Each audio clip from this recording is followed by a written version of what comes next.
always put the machine at the speed that works best for you. And when I say best, a speed like 8 is not good for anyone, including me. So always use something like 3, 4, or 5. This is not tufting.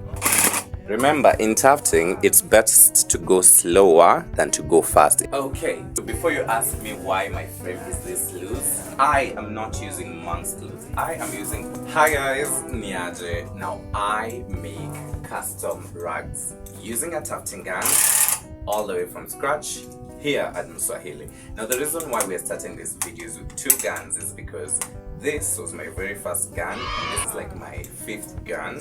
So on today's video I'm going to show you how to use a tufting gun to make your customized rugs all the way from scratch. Now the reason why I showed you this my first machine is because it broke down, and the reason why it broke down is because I didn't take care of it well. So first things first, I'm gonna give you maintenance tips and tricks of how to maintain your machine so that it doesn't last like this, it doesn't end up like this. This machine lasted me almost a year.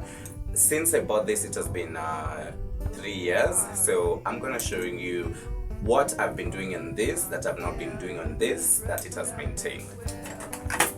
So the first things first, what I realized about a tufting machine is it's a very important machine, but it's very delicate and it's like a princess, so you need to treat it like a princess. What I mean by this is you always need this. This is a lubricant. It's the general purpose lubricant machine oil. So all I do is I just oil every part of this moving machine. Okay, yeah, my machine looks dirty because it has been working, that's why. So after we oil all of it, even when you're not going to use it in the next 2 weeks or 2 months, just be oiling it at least on a weekly basis so that it doesn't start rusting, and when the machine rusts, it will stop it from moving. Once it has been oiled, now let's get to tufting. Now, when it comes to tufting, the very first mistake I always see people making when they do something like this, watch and see. You see, this is not tufting, or they tuft like this. This is not tufting, and the reason what's happening that you're not creating straight lines is you're not pushing the machine until the base fabric. You need to push it until you feel this fabric. Then once you can feel it, you hold it well with your hand steady, then you start. You're the one in charge of the machine, so don't let it take control of you. Now let's come closer and see from a close perspective. So now imagine we want to tuft this piece, okay? We want to tuft this part. Based on what we have been seeing before, how we need to start is we need to make sure the machine is, we need to poke a hole first until we feel the fabric. Have you heard? Then once I feel the fabric, okay, then I press this button here. This is the power button. This button I press while going slowly towards the direction I want. So this is the direction. So I will be controlling the machine using this part and this part to go this side. So what I will do, if you're a beginner,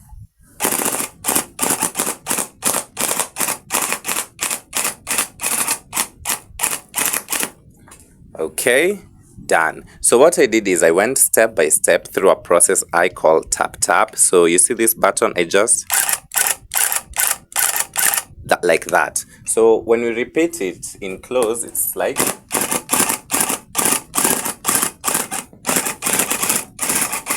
remember in tufting it's best to go slower than to go fast. If we were to go fast, we'd go like this. Okay, now that's one way.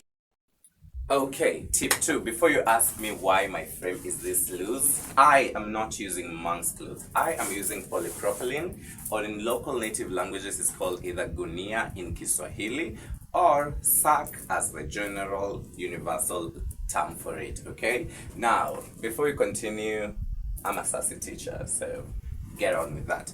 So yes, when you're using your tufting gun, the best way to control it is always to use this part. You see this part? So you hold this part with your dominant hand. I'm left-handed, so I put my left hand here. If you're right-handed, you hold it here. Then I use my right hand for guidance. The question is, if I want to go sideways, how do I go? Now remember, the machine can go straight only, but if we want the machine to go sideways, we now have to rotate it in a sideways angle this way. So imagine we want to come this side, okay? So the first thing we'll do is we'll place our machine like this. Actually, we'll poke it, then rotate it, then now go. So you poke, rotate, then go. Okay, that's how you do it. That's how you do it.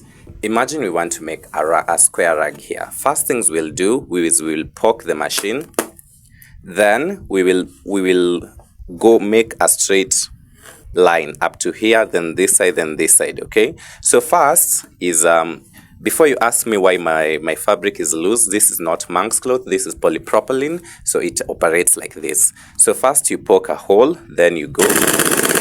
Then if you want to go sideways, you rotate your machine sideways like that, then you go. To go down is not recommended, but if you really want to go down, you'll have to rotate your machine this way to that angle, and then like that, okay? If you want to go towards the left side, is now you will rotate the machine this side, this way. From this side, you will rotate it this side, then you will go. Now, how do we fill in such a small rag like this? To fill in a rag is very simple. So you see the first line you've made here, you just poke a hole in between it there, then you go up to the end. So when you repeat this process again and again and again, and you fill every part, that's how we make a tufted rag. Okay, now based on this knowledge, when we continue to this big rag here, okay, now based on what we have learned down there, if we want to now finish this pattern here, how we would approach it is we now would find the safest place of this rag, which is here. Then we poke. Then we decide, do we want to go this way or this way? I want to go up here. So I will keep following this pattern, but in a tap formation. You see what I'm doing with this finger? Tap, okay? Watch and learn.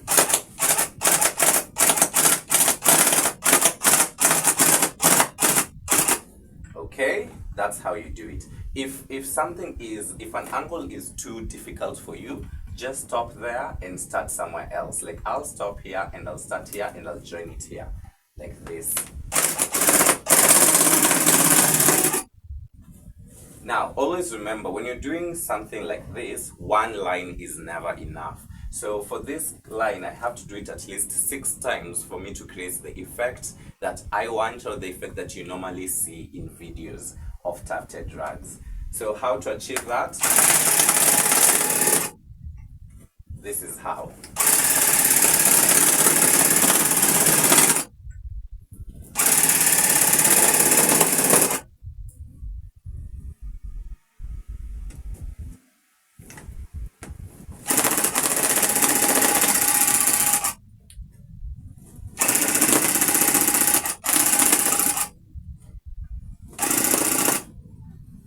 So now, if we are trying to finish up this rag, this part of this rag, how we would approach it the last time is we will start here. You poke a hole first, okay? So this is now, I'm teaching you how to make swirls, not normal pattern, not normal straight patterns. So you poke a hole first until you feel you can fill this fabric, okay? Do not start your machine if you can't fill this fabric like this. Then you start slowly. Always put the machine at the speed that works best for you. And when I say best, a speed like 8 is not good for anyone, including me. So always use something like 3, 4, or 5. Okay? Yes. So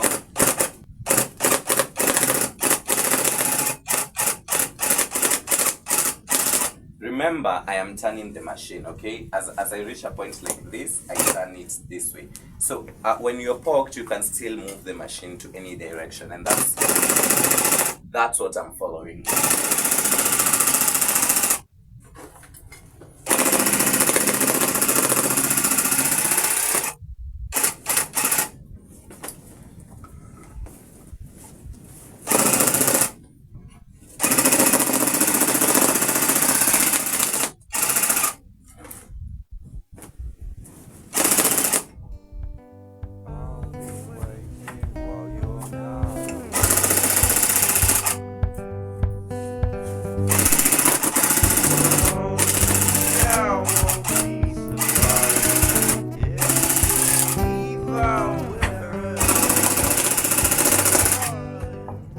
So guys, so far until here, I think I have taught you a little bit of how to make a rug.